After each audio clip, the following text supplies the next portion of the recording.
Hey, Ron. Good to see you again, Anthony. Great to see you too. It's episode 6 of MAGA Uncovered, where we uncover the MAGA propaganda that is not covered by the mainstream media. I'm Anthony Davis. That's Twitter star Ron Filipkowski.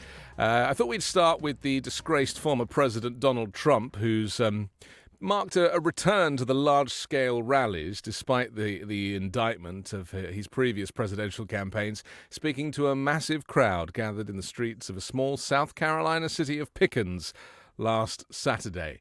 Ron, you and I have been discussing this, just texting each other and stuff, and we're both in agreement that this is not really kind of the rally of the past. This is like political nationalism now that is playing out like a religion, and Trump is the new messiah. Tell us about Pickens.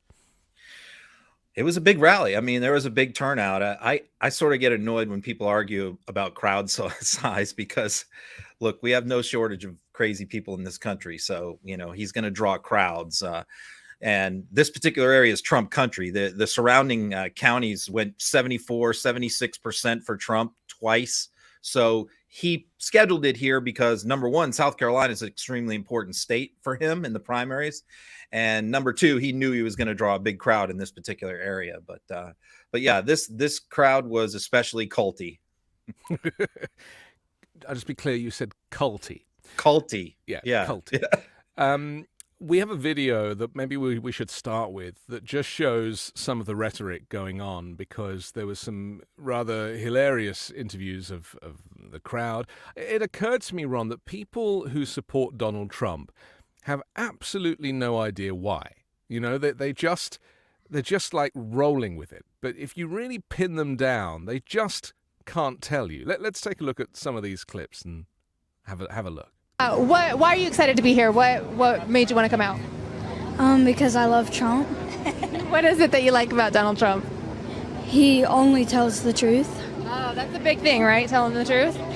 He is the best goat of a president that we've ever had. Well, and I want to make sure the camera can see your sign. What does it say? Drain the swamp. Drain the swamp. And you want to give autographs today? I have a beautiful picture of him take an autograph on. Okay, a lot of people's eyes are opening to what is more truthful and what's not.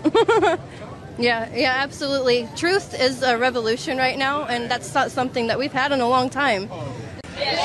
What should President Trump do on day one when he gets back in? Lock him up, right? The deep state, take it down? Yeah, take it down. And take him to the train station. Take him to the train station? I didn't say that. But the deep state's got to go, right? The deep state. I'm sure. But first, you got to expose the deep state, okay. And he's been working on that. Working on it. One of the creatures is here, Lindsey Graham. Thank you very much. There we go. What is the deep state anyway? I mean, I don't think even Donald Trump really knows. I mean, to you and I, it's basically the government, isn't it? Yeah. Before I answer that, I will say I talked to Brian Glenn after that lady talked about putting him on the trains. Yeah. And I sent him a screenshot of his face when she said that because I wanted to see what he had to say. So, yeah, I mean, these things are very helpful to me. I've covered these Trump, and I'll talk about the deep state question in a second. I've been to many Trump rallies, talked to thousands of people at Trump rallies. To me, I'm much more fascinated. I've always been by the people. I don't really care about the speakers or listening to Trump. It's the same speech every time, pretty much. I'm fascinated by the people, and I will walk through the parking lots and I'll read their bumper stickers and look at what's on their cars. I look at the merch stands. I talk to the vendors. Hey, what t-shirt is hot this week? And I really want to get a good feel for who these people are and what they believe, and demographically to size them up as we saw there, a pretty good snapshot, pretty representative. But as far as what they believe, and why they like Trump. Yes, I mean, one of my favorite questions that Brian asks a lot, because I request him to ask it, is why do you love Trump? And that's my favorite question. So they typically ask that question, and he'll also ask, what do you want to hear him say today from the speech? He's looking for policy things, and inevitably you never get an answer to those questions. When they ask, well, what do you hope to hear from him, they're always kind of stumped, and well, I don't know, just looking forward to hearing what he has to say, get back in there. That they don't kind of rattle off policy.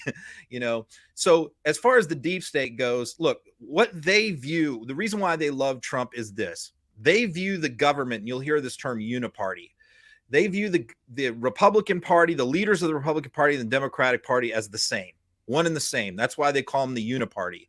And they are propped up by the deep state, which is civil servants, people who work in the government, for the post office, for the State Department, for the Department of Defense, all the civilian workers that make up the government, for DOJ. And those are the permanent people. So political appointees come and go, but the people who work there for their whole careers are the so-called deep state. And what they believe is that the reason why Donald Trump was unable to fulfill all the promises he made to them in 2016, which he didn't come through, whether it's build the wall or lock Hillary up or you name it, is because the deep state stopped him. And now he's learned his lesson. And the conquering hero is now going to go in and invoke Schedule F, which is an executive order that he's going to try and use to basically, his plan is to fire 40,000 civil servants in key positions throughout the government, which has never been tried before. Just fire them without cause. And he's also presently compiling lists of people right now that he plans to put in those positions. And these people are all right-wing hacks. So it's a very dangerous thing. So he made a speech about this, didn't he? One of those kind of in the shadows speeches that you report on. Yep. And that he puts out on his campaign website. And he basically said that, everyone's going to have to do a test. And if they're disloyal, then they're not going to be able to keep their jobs.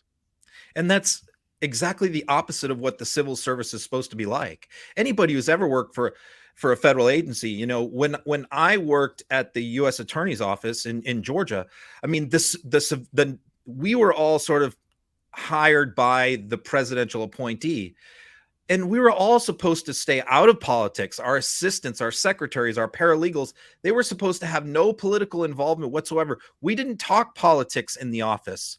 That's how it's supposed to be. That's how our government is supposed to be run.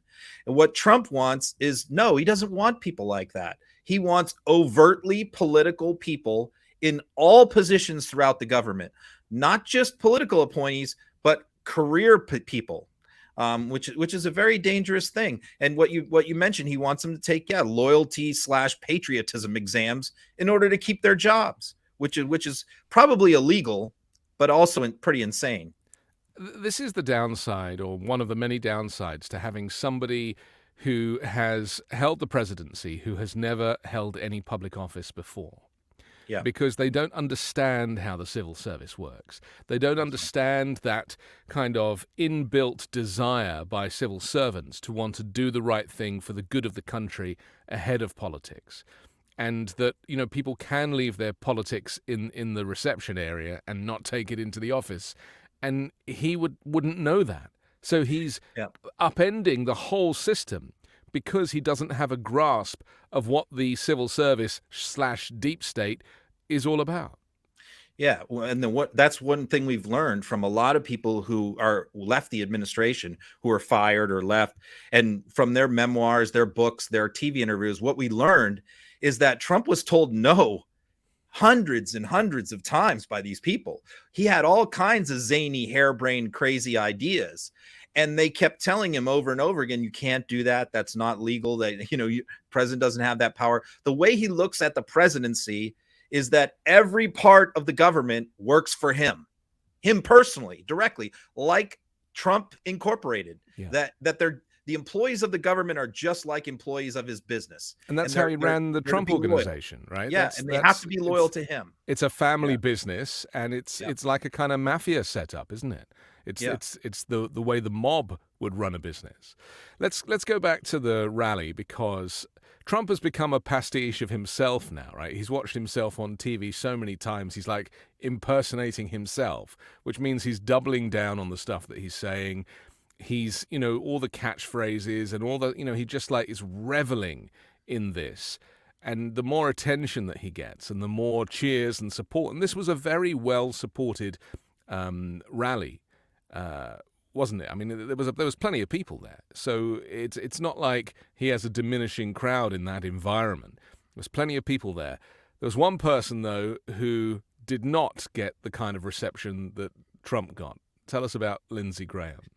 Lindsey Graham's relationship with MAGA has been on a roller coaster ride since 2016. And I think it's completely off the tracks now. I mean, it started out bad. Of course, he was running against Trump, and he said a lot. He was one of the people really attacked. He was like the Chris Christie of 2016. Yeah. He attacked Trump pretty regularly. Then, when he got knocked out, he changed his tune.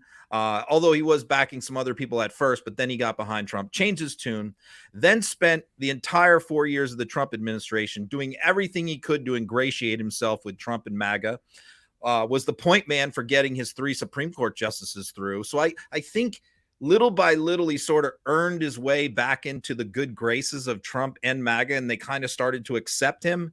And then January 6th happened. Yeah. And then he got up and that's it. I'm out. I'm done. And I tried. Done. And I can tell you that MAGA hated him more than any other person in Congress at that point. They completely held him responsible. And they chased him through the airport. I mean, there's the famous video on Twitter of them. He was trying to get through the airport and he had security, and they were just screaming at him and running through the airport, yelling and screaming at him. And so then he spent the next 2 years trying to get back in the good graces again with MAGA. And they've kind of like not trusted him a little bit, but not sure about him, etc. But then you see this rally here. And I knew, you heard that last guy in that interview, in that clip, he's saying, we got one of these weasels here, Lindsey. So the only question is, Lindsey got heckled and booed. I'm questioning, and this is, by the way, is his home county. This is where he grew up. So my question is, was he expecting this?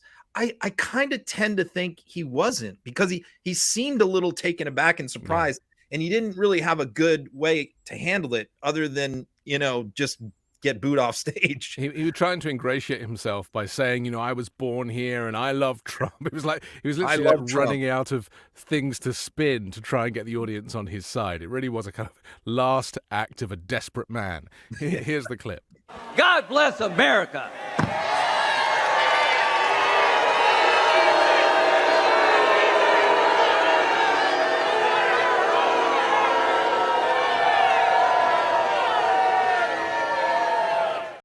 I love the way he slammed the podium at the end. He's just like, right, I'm out. Same 5 minutes before. I mean, clearly he intended to speak for like 15 minutes, but he did 5. He was booed the entire speech and just ran off stage, as you just saw. So I would say the relationship with Lindsey Graham and MAGA is irretrievably broken. I already talked to some of the Trump campaign people about this, and they said they feel like he is definitely going to be face a primary opponent in 4 years from the right. I want to talk about Mums for Liberty, if we can just move to that, because this has been something that is ricocheting around the internet at the moment. The idea that this kind of group of mums that has now grown and is in multiple states, connected by social media, a little bit like Al Qaeda. They have no home base, but there's a lot of internet presence. That actually their relationships with the far right, the Proud Boys and this lot is, and even the language that they've been using in some of their paraphernalia, which has been, come straight from Adolf Hitler, quotes from Adolf Hitler. And there's some controversy a few days ago because ABC News were effectively legitimizing Mums for Liberty when reporting about them and just didn't make any reference to the fact that they are an extremist organization. Just tell us a little bit about the scandal associated with Mums for Liberty. Well, I watched this organization grow from day one, 3 years ago, because it started right here in the town that I live in. It started in Sarasota, Florida, with Christian and Bridget Ziegler. Christian is the chair of the Republican Party of Florida. Bridget is his wife. He's on the school board, and they're the ones who started it. They continue to advise it.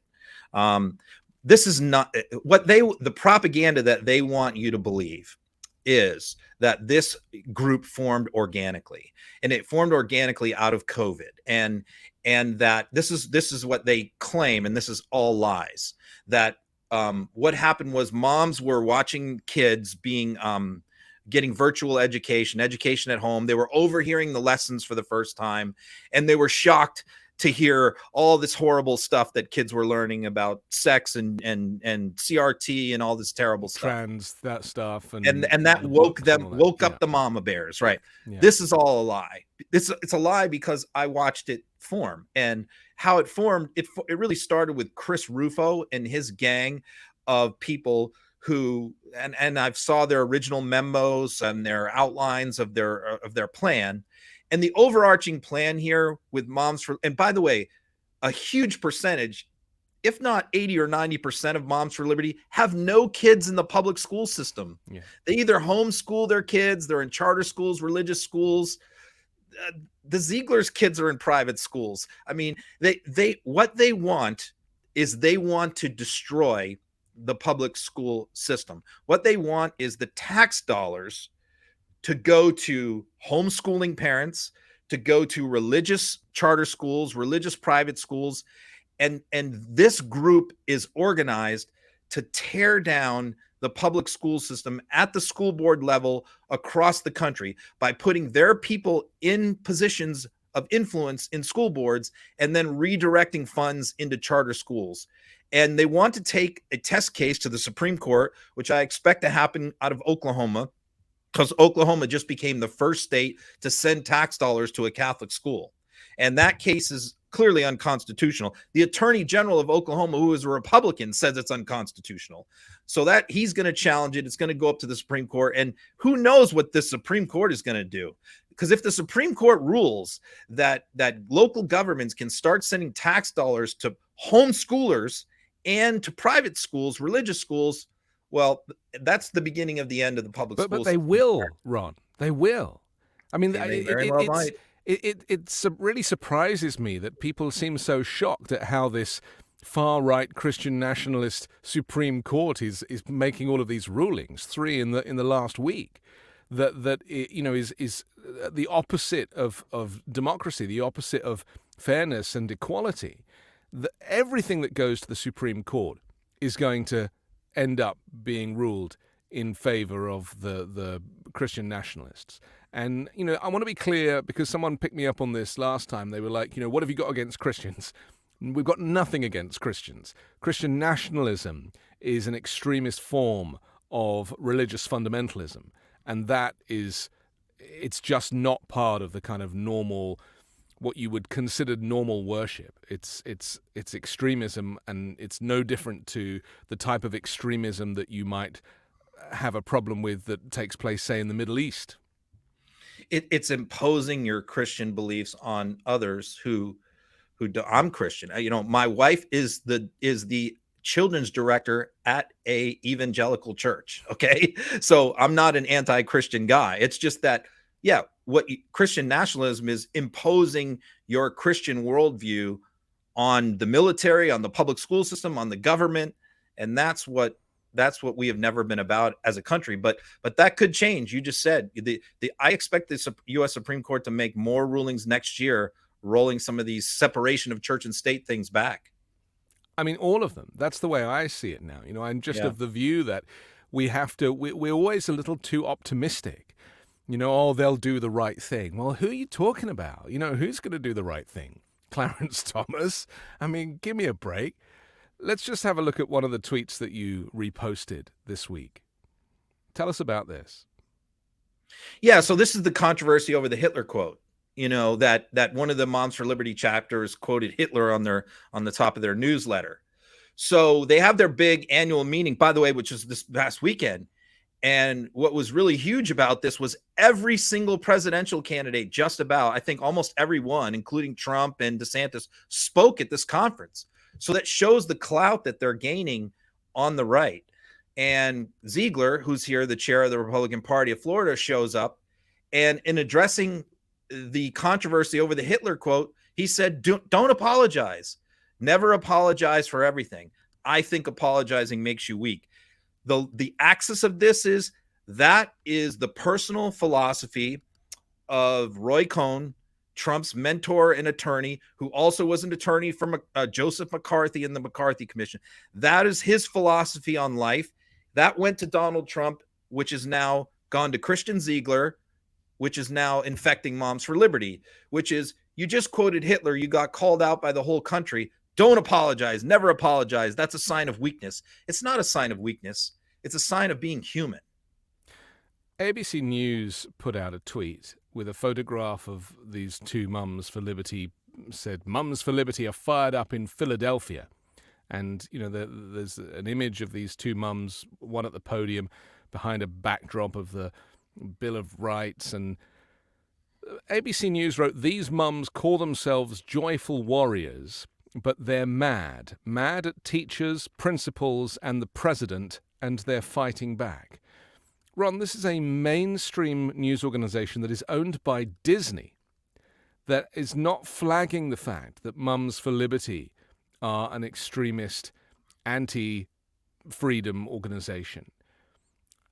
I mean, this is like the crossing the Rubicon now, isn't it? We're now at that point where, you know, if you call yourselves Mums for Liberty, to the untrained ear, people are going to be like, yeah, you know, what's bad about that? It's a bit like the phrase pro-life.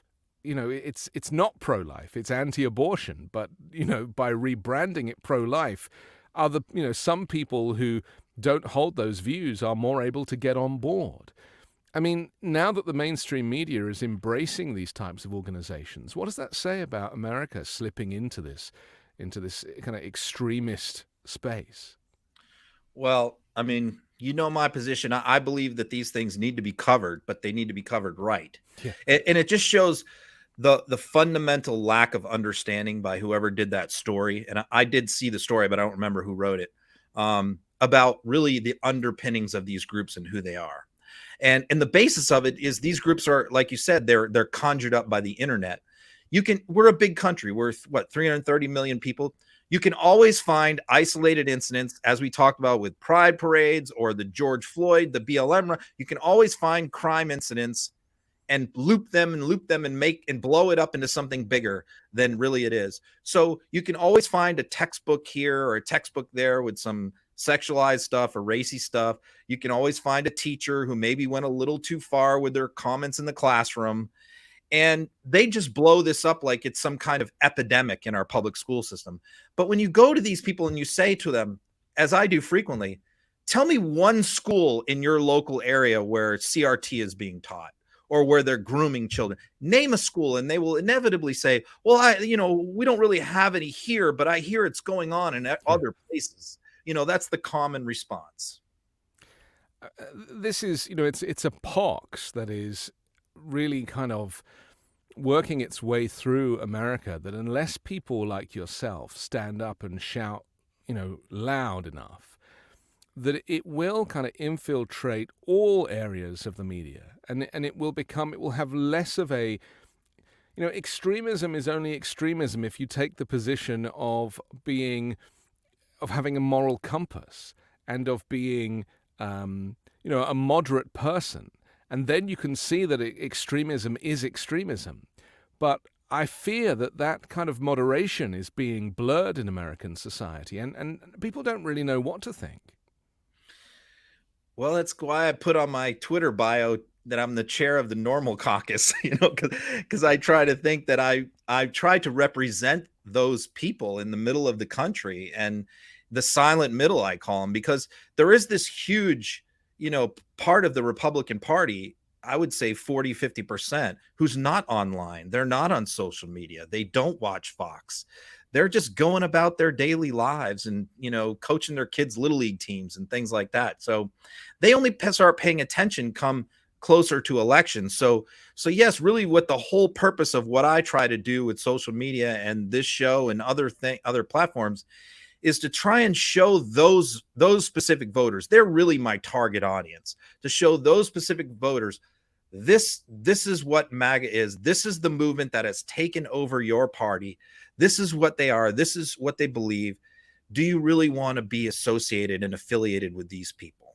But what's so hard is trying to find where the pendulum swings to that central point that is normal, because you could argue that 10 or 12 or 15% of the population that is of the LGBTQ community, people might not think that that is normal. And yet what we're saying is that to be part of the gay community or to be gay is normal, but that is being painted as something that is separate. And so you really do need a quite a decent level of critical thinking to be able to separate the normal from the abnormal, knowing that, trans people are normal. Put them in the normal pot. But why are Mums for Liberty in the abnormal pot or the extremist pot? And that, I think, is what is so confusing for the average American, is to compartmentalize. Because the Americans love to compartmentalize. I've found this since moving here. It's like, what box does that belong in? And that's why this is so confusing. Well, because if you hold up or you just take a picture of, let's say, a trans person, they might look different. They might dress different. Their hair might be different. And you hold up a Moms for Liberty and they might look like June Cleaver, the Stepford like Wives. The Tea Party. So one outwardly, I guess, appears quote unquote normal and the other one doesn't, when in reality, the views of the two people, the views of the trans person might be much more moderate and normal than the Moms for Liberty person. Exactly. And this is the fundamental problem that the US is going to have going into the 2024 election, is that what looks to be completely safe and trustworthy, that kind of soccer mum thing, is actually far more detrimental to freedom and to equality than, say, a trans person reading a book to school children. It's, we're screwed, basically, is what I'm saying. We're screwed. Let's talk for a second about one of Donald Trump's henchmen, one of his speechwriters and advisors, Stephen Miller. We mentioned last time that he's launched a project, America First Legal. He's put out a little video which I'll play. Just tell us about it before I show the clip. Well, I will say this: there are groups. There are people like him and Tom Fitton, is another one. There's more than that, who are not lawyers, but they're looking for a way to grift. They're looking, after the Trump administration winds up, who's going to hire Stephen Miller? You know what I mean? Like, what exactly can Stephen Miller do? He has a bachelor's degree in history or something, and he worked for Donald Trump, and he's one of the most hated people in America. And he has no personality, and he probably, sleeps hanging upside down in a closet somewhere. So who's exactly going to hire Stephen Miller? Well, yeah, so no one. And the same thing with a guy like Tom Fitton or Jason Miller. So they have to create their own jobs. And so what you have with people like Stephen Miller and Fitton is they're not lawyers, but they've decided to create legal organizations, raise money, and hire lawyers. How do they raise money? Well, they go out there and they claim that they're filing all these important big lawsuits, and they make these big announcements, but they don't actually ever end up doing anything, winning actual court cases, accomplishing anything. They're just making noise and raising money. And that's basically what Stephen Miller is doing right now. Okay, let's see his public service announcement. Stephen Miller here, president of America First Legal. Today, we sent a warning letter to the deans of 200 law schools around America, telling them that they must obey the Supreme Court's ruling, striking down illegal racial discrimination and affirmative action. If they try to violate, circumvent, bypass, subvert, or otherwise program around that ruling, we are going to take them to court. We are going to hold them to account. He is a snake, isn't he? In a royal blue suit. The problem with this is that it sounds very compelling, doesn't it? And if you are a university and you're receiving a legal letter like this, how are you going to respond? You're going to throw it in the trash. I mean, hopefully. All he's trying to do is get people to send him money. I mean, he's never going to bring any of these lawsuits. I mean, this is all nonsense. So yeah, it's all just like a game that he's playing until, hopefully for him, Trump can get elected and he can get back into the government. So yeah, I mean, it's foolish. If somebody actually wants to sue a law school, they're not going to hire Stephen Miller. They're going to hire a real lawyer if they have a case. There's lots of these characters in Trump's orbit who are, yes, on a similar grift, and people who have, it's not just Trump making money out of the Trump brand and the former Trump presidency, but there are so many people that have taken advantage, not least the ones that have springboarded to becoming television personalities. You can go on and on. Right. Kash Patel, Steve Bannon, Roger Stone, they're all out. Michael Flynn, they're all out there making money off what they did in the Trump administration. Yeah. And I want to talk about this rather interesting woman, Julie Green. She claims to be a prophet of MAGA, and she's put a little video out. Just lead us into this. Well, the reason why I post her is because people don't realize she has a massive following. I mean, she does a podcast on Rumble because YouTube would never allow her on YouTube. Yeah. But she gets like 180,000, 200,000 views every week on these. And basically, and not only that, she does these traveling events with the Reawaken America tour, which is the tour that is run by Michael Flynn and a guy named Clay Clark. Eric Trump is involved in it. Kash Patel is involved in it. Rick Grinnell has spoken at these. Julie Green is one of the people who's one of the main speakers at these events. So she's a somebody in the MAGA movement. So what she also claims is that God gives her prophecies and speaks to her every week, and then she reads these. And so I post them. And what I'm trying to do, and I know it annoys the hell out of MAGA that I post Julie Green videos, because she's an embarrassment to them. Yeah. I mean, they want her on stage because of her following, but they also know that she's incredibly embarrassing if she's held up to the general public. And so that's what I'm trying to do, is basically expose the fact that she's a charlatan, and all these people who are trying to be legitimate are connected to her.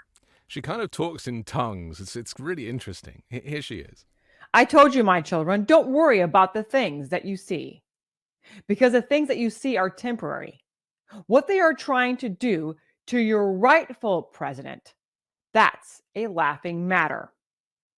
There will be no indictment of my son, not the way they wanted it to go. Oh, no, no, no. The indictments? Oh, yes, there will be indictments, I promise you. But it will be indictments for the ones who are trying to make this indictment. Because this is a time of seed time and harvest. And I told you before, many, many times, in many other words I've given to you. They are reaping a harvest. They have no idea what's coming. I am an end to their plans, because I am the great I am. What the hell are you talking about? That's what God told her. So the interesting thing is, if you look on her clock radio behind her, it says March. It's got the date on it. It was 5/29. That was right before she said Trump will not be indicted. I was right before Trump was indicted. Yeah. So God was wrong there on that prediction. But what she does is she'll also, like, every 6 months or so, she'll go back and play like her predictions that quote unquote came true. Well, when you're predicting every week, 50 different things, eventually something is going to happen that kind of fits. So this week she was all triumphant that the wildfires in Canada fulfilled one of her prophecies from 2 years ago, where she trotted out the tape where it said there will be smoke in the sky, and that's going to signal that DC is going to burn to the ground or something. So she was very happy this week that prophecy came true with the Canadian wildfires. It was a wild stab in the dark. She did well. I mean, the fact that she's predicting indictments, it's like, okay, I'm also predicting indictments. We have to talk about Ron DeSantis, or Rob DeSanctimonious, because he has taken a bit of a tumble in the last couple of weeks. He's really very much fallen behind, not just in the polls, but in the hearts and minds of Republican voters. I have a little clip of him, which I'll play while we talk about it, but just explain to me how because he came in like a a huge kind of ball of fire, and now it's like a burned ember.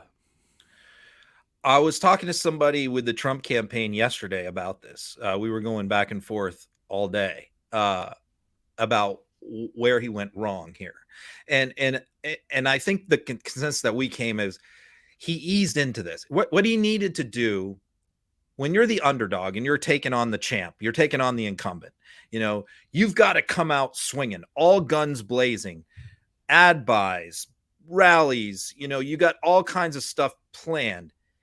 That's the opposite of what DeSantis has done. DeSantis has not spent any money. He's still doing fundraisers. He's got like $200 million in his pack. And he won't didn't announce spend for it. a while, did he? Do you remember? There was all that period for a month or two where the media were like, well, are you going to announce? Are you going to announce? Yeah, and he was that's like, what he's oh, saying. well, I'm not, you'll find out. And it was like, well, why are you playing with people here?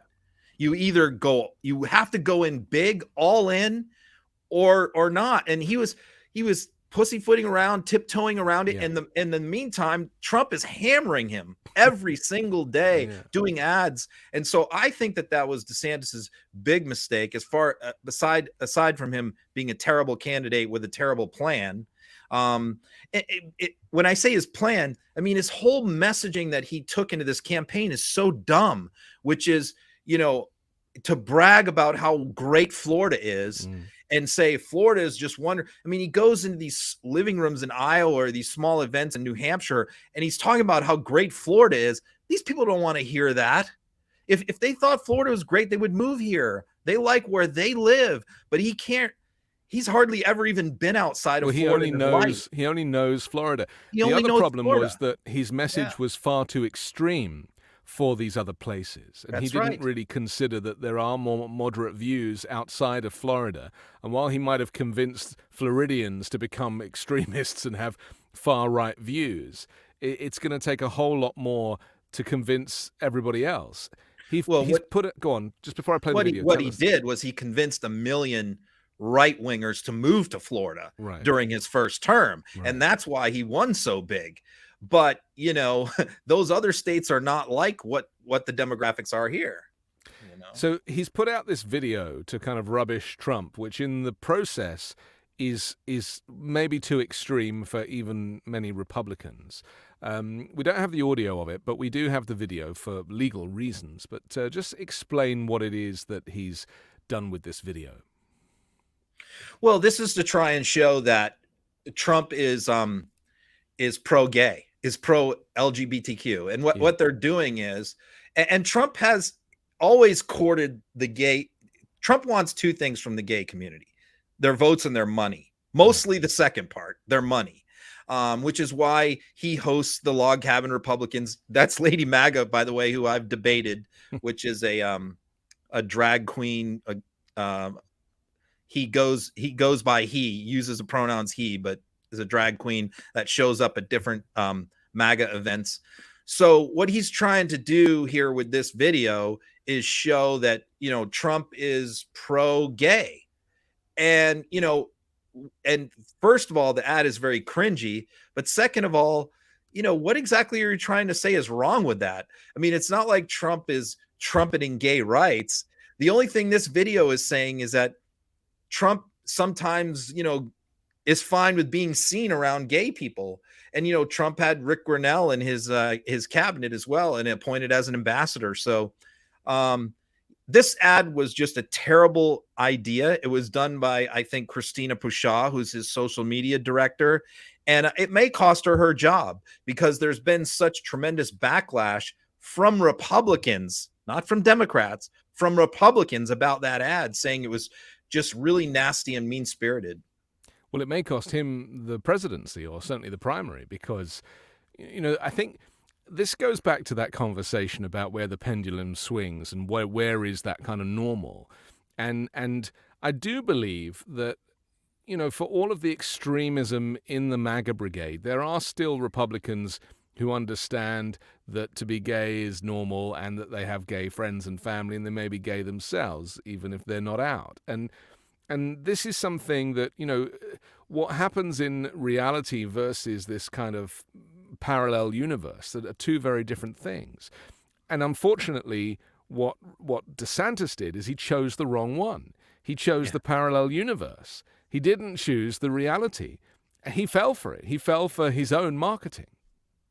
Yeah. I mean, Trump's sort of smart with how he's able to handle his gay supporters and keep them in the fold without alienating MAGA, who hates gay people. Yeah. I mean, this is what Trump is good at. He has this, he does have certain talents. As much as we hate with the guy, Lindsey Graham, after Lindsey Graham left the stage, Trump got on stage, and somehow he managed to convince the audience that, oh, Lindsey's okay, he's a good guy. And the way he did it was actually the first time I'd actually heard Trump's brain working, because he used language that required, it was manipulative, but it was and it was grifty, but it required a certain, element of intellect to make it work.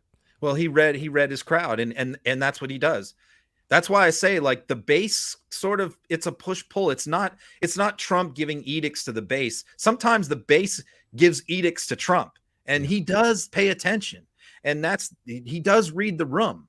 That's where he differs from DeSantis. So yeah, what he did is he said, well, we know Lindsey's a worm and he's really a liberal, but sometimes he comes through for us and we need his vote, so we'll tolerate him. Yeah, I mean, that was pretty smart. Although it was horrible for Lindsey Graham. I mean, he just threw Lindsey under the bus. It was agony, and I loved all 5 minutes of it. I have predicted that Kari Lake is very likely to be Trump's running mate. Now, I know you disagree with me, and the reason I say this is because I kind of feel like she is so sycophantic, and he's kind of running out of options. He's alienated so many people, and she's got the gift of the gab, and that's what he needs. And the fact that she hasn't won anything is probably the only thing that's going to put Trump off. But she's been doing a book tour, and she's now saying that God told her that she had to. Was it that God made her lose the governorship or something? I can't remember. God told her to run. God told her to run. That's right. Yeah. So tell us about what's happened now, because she was at Bedminster randomly, wasn't she? Well, yeah. I mean, I definitely never really thought he would choose her, just because I thought, she's only run one time and she lost in a state that he really needs to win. Yeah. So I thought, he probably wouldn't pick her. But yeah, I mean, there is a lot of stuff happening recently that kind of makes me think it's a possibility. The two things are, number one, she shadows him everywhere he goes, like everywhere, Iowa, Bedminster, Florida. She's like supposedly has a room at Mar-a-Lago now, is reporting. She stays there now. So clearly there's something going on. I mean, a lot of people have speculated that she has a personal relationship with Trump. Who knows?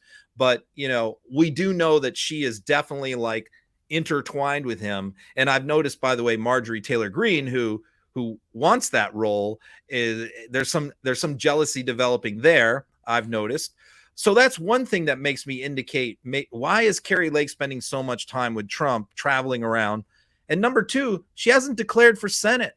I mean, everybody in Arizona believes she's going to run for the Senate. Yeah. And you would have thought she would have declared months ago, but for some reason she hasn't. So that kind of tells me that maybe she is angling for a running mate, because if she's running for Senate, she can't really run for Senate and then 6 months later drop out of that. She's 100% running for running mate. Absolutely. I mean, you may be right. I'll play the clip run. Just look at her body language when Trump shows up. Here it is. This is a group of amazing patriots. Some of them came all the way from Arizona. They are so ready to vote for you again. And is there any way we can get you in office like sooner rather than later? Yes.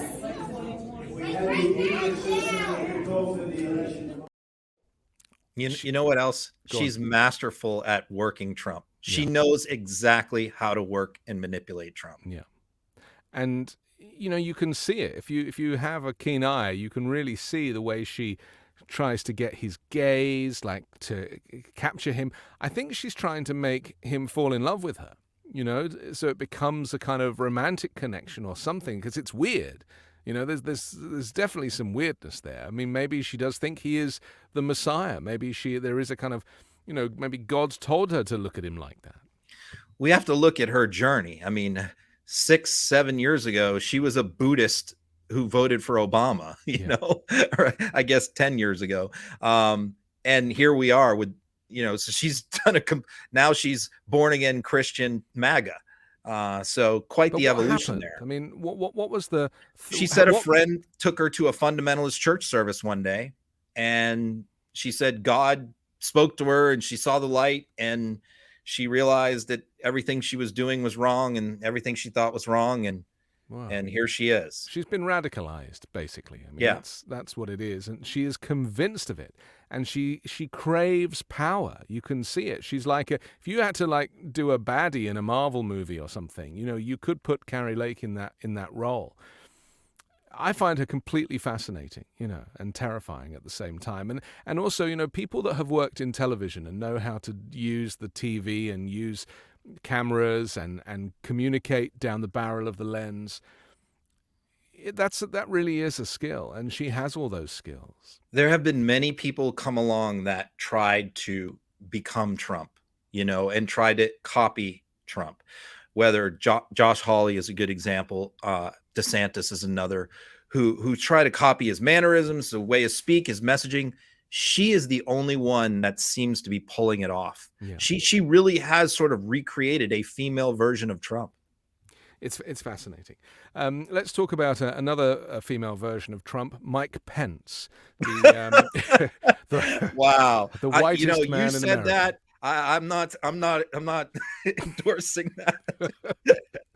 I mean, I'm like Brian Glenn right now at the Trump rally. Okay, well, each to their own. Mike Pence has taken a trip to Ukraine, and he met with Volodymyr Zelensky, and the MAGA people did not like that, did they? Oh, no, this set them off. I mean, the thing is that, they liked Pence until January 6th. Yeah. I mean, Pence was you couldn't get more loyal than Pence. Right. And then they decided to hang him. So and then all of a sudden it was like overnight they hated him, and that didn't dissipate. But lately, Trump has been praising Pence a lot. And I think because he's worried about Pence testifying against him and what he's going to say. Absolutely, yeah. Because Pence really has a lot of dirt on him. So I think he's trying really hard to make nice with Pence, and he has not criticized Pence. So I think that MAGA was starting to sort of, things were thawing out. And I even heard some people in MAGA say, well, you know what, maybe Pence would be his running mate again. Who knows, starting to entertain that idea. And then the Ukraine trip happened. And, the thing is, Pence came out with the strongest language in support of Ukraine and Zelensky that I have heard from any Republican besides Lindsey Graham. I mean, probably as strong as you could possibly get. And I can tell you, MAGA went absolutely nuts. The bridges are burned now. I mean, they absolutely despise him after this trip. Here's a tweet that Mike Pence put out. It says, "From the moment Russia engaged in this unprovoked act of aggression, I've strongly supported American efforts to give the Ukrainian fighters what they need to fight and win." Just tell us what you put at the top there. Well, yeah, I have no use for Pence, but at least he's, one of the people that's coming out and taking a strong position. And he did a second tweet where he went even further than that, where he criticized Trump. Yeah. Where he actually said, for anybody to say that there's a moral equivalency here, or they could end the war in 24 hours, that's just nuts. So he actually went out of his way to criticize Trump, which I thought very un-Pence-like, showed a little courage. I think him going over into that country, which was at war, sort of gave him a little bit of spine, at least for a day. Briefly. We should remind people, I think it's important to keep reminding people that when Donald Trump says that he could end the war in 24 hours because he knows both parties, right? Yeah. What he actually means is that he will insist that areas within Ukraine are annexed and given over to Russia, and that is his plan for ending the war, is basically giving Putin what he wants. There's only one way to end the war in 24 hours, and that's to cut off all U.S. aid to Ukraine. That's the only way to do it. Yeah. Because without U.S. aid, they would be in big, big, big trouble, because Europe really hasn't stepped up. It's stepped up to some degree, but not so much. UK mostly, but that's about it. And so that's the only way to end it in 24 hours. And if anyone doubts that that's what Trump would do, I mean, you don't know Trump. Yeah, he is very much on the side of Putin, as are so many of his surrogates. And, you know, they don't even hide it anymore. You know, they are absolutely explicit about their views. Let's talk about Comer and McCarthy and MAGA getting impatient with them over this investigation, because, you know, Comer's gone on TV and made a few kind of statements that have no substance, and Steve Bannon's not happy about it. Tell us about what's happening with this kind of faux investigation of the Biden family. I think MAGA is finally had enough with being promised things that don't happen. I mean, we had lock her up, right? Lock her up in 2016. Was she locked up? No. Was there any investigations? No. Then they heard, you know, the election was going to get overturned and blah, blah, blah. And there was all these lawsuits and all these big promises made. And, you know, Trump was going to get reinstated.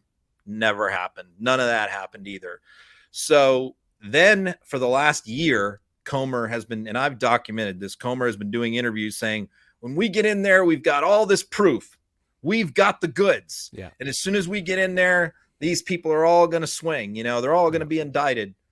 And so here we are. What are we, 6-7 months in? What do we got? We just keep hearing about in whistleblowers and evidence and tapes and this and that. And then he goes on the Sunday shows every Sunday and he gets pinned down. Well, where are these people? Where are the tapes? Well, we're working on that.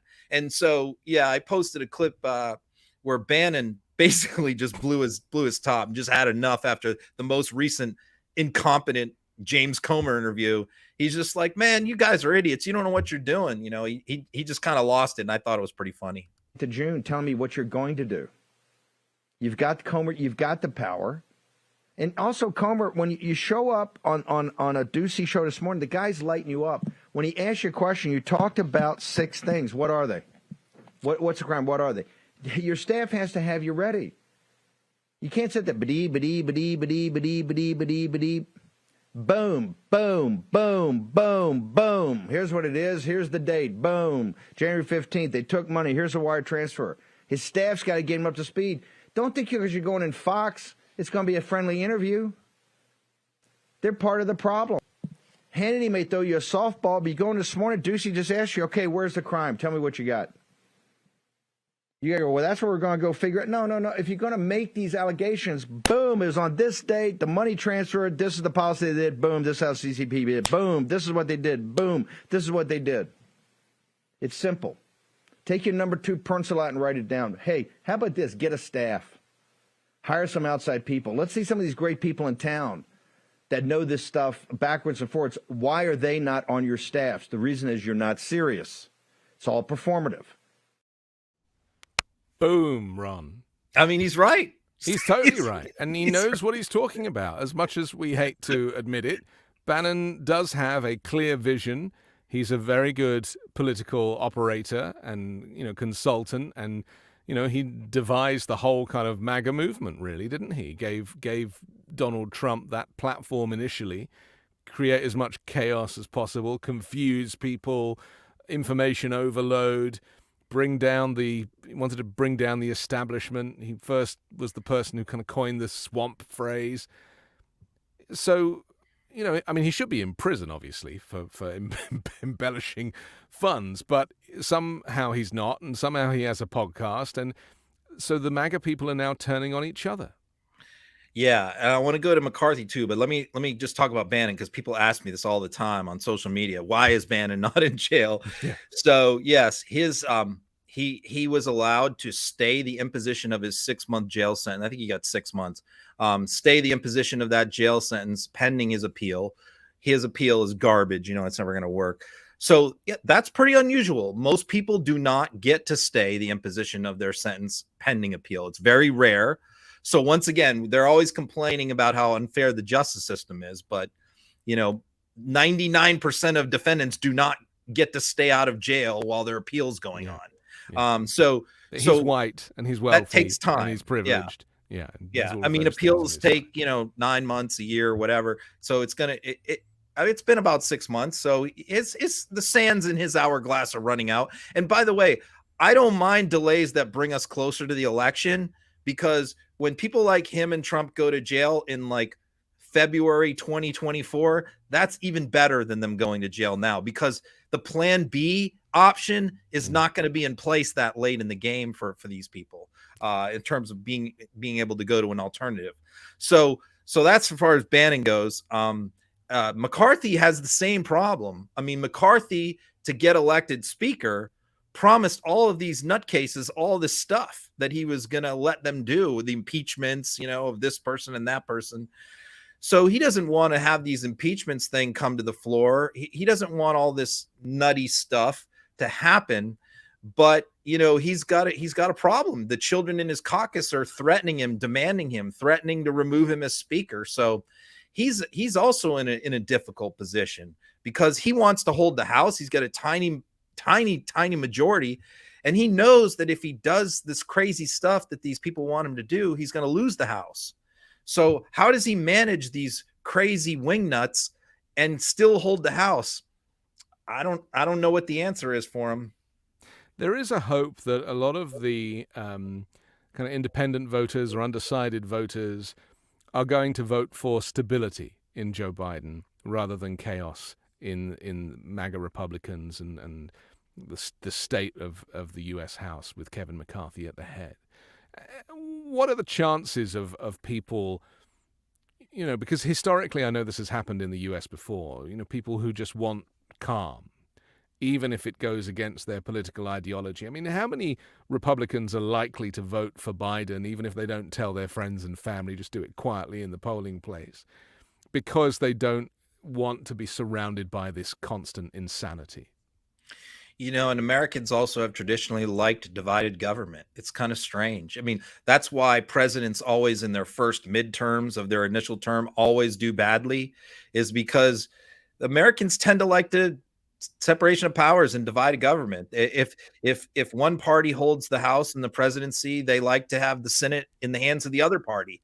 So that's one thing about moderate voters that frustrates a lot of ideologues is they like to do that. So the messaging, the extreme messaging in both parties comes from the representatives in districts that are safe, whether it's AOC, who's in a district that's 75% Democrat, or Marjorie Taylor Greene, who's in a district that's 75% Republican. Those are your bomb throwers. Those are your people who can stake out these extreme positions on right and left, because they can pretty much say anything and get reelected. So can I ask you, because I want to push back on something, because you are a conservative, right? So you do have, despite your hatred of the MAGA movement and Donald Trump, you have conservative values in your heart.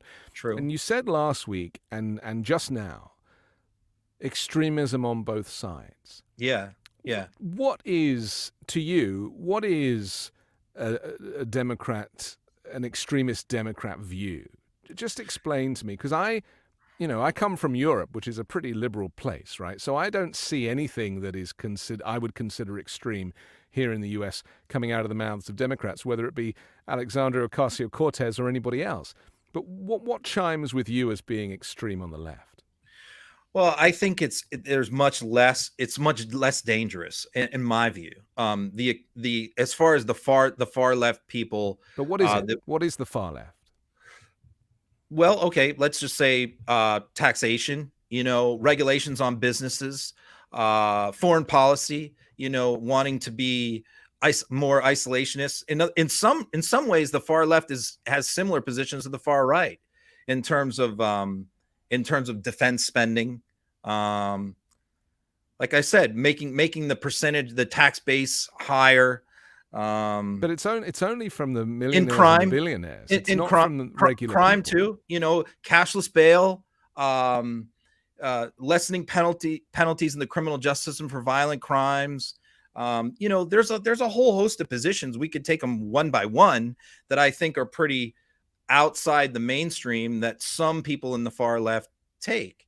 So yeah, I mean, I certainly don't identify with their voting records of some people in the Democratic Party, for sure. Maybe we will in a future episode take those things one by one. I could do that. I mean, I certainly, but I'm not running for office. But but I certainly think that, like, for example, like abortion on demand up to 9 months with not for life of mother, not for, it's just, but there are some people. No one on the left is calling for that. There are some people who they're not. Take that I promise position. you, Ron. I've looked. I mean, there is no such thing nobody as who abortion wants, up to full term of pregnancy. It just doesn't exist. You're saying there's nobody on the left who wants abortion to be legal with no restrictions at any point at 6 months or 5 months. You're saying no one on the left holds that position? Not as far as I'm aware. I'll send you clips. Okay, I would love to see them. I'll send you plenty of clips. Okay. Because I pay attention to right-wing social media. They clip that stuff all the time. I know they do, because they want to use it, as political weaponization. If I wanted to clip left extremism all day long, I could do the same thing I do right now on the right.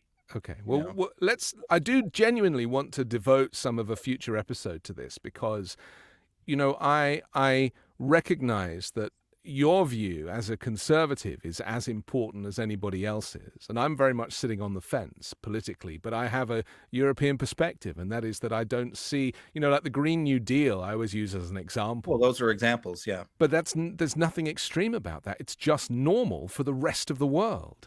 And yet there here are in a the lot US, of people think it's outrageous. Well, there are, like, you could take, for example, like gas stoves or something like that, which is admittedly blown out of proportion. Yeah. But there is certainly an argument to be made as to whether, if the United States in isolation does something, whether that has a dramatic effect on climate change if China and other countries don't do anything. You have to lead by example, and it has to be a worldwide effort. Yeah, but America is the second biggest polluter in the world, so you have to lead by example. And there's this thing called collective responsibility.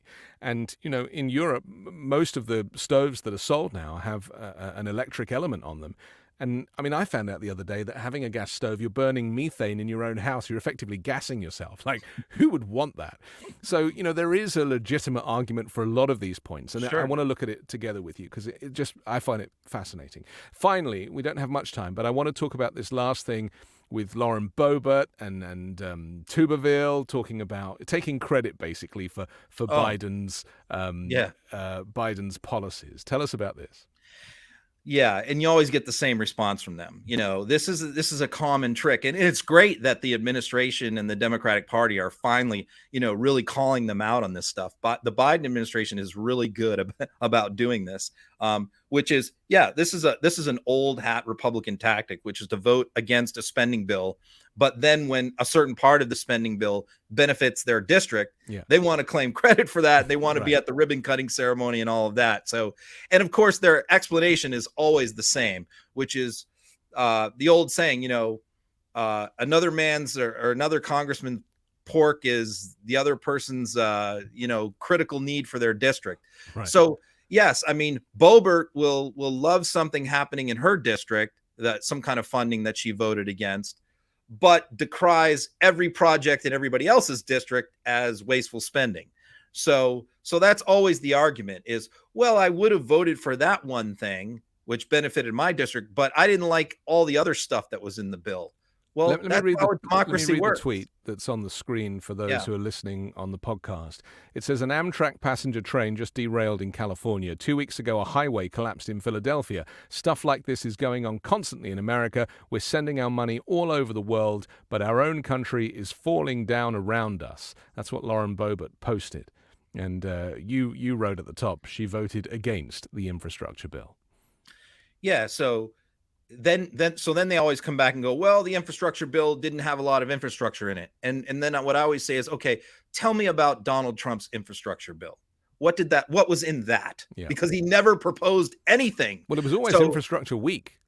Yeah. So I mean, it's like the perfect is the enemy of the good, or it's just like you can always find something wrong, but you can't just vote against everything and then try and claim credit for it.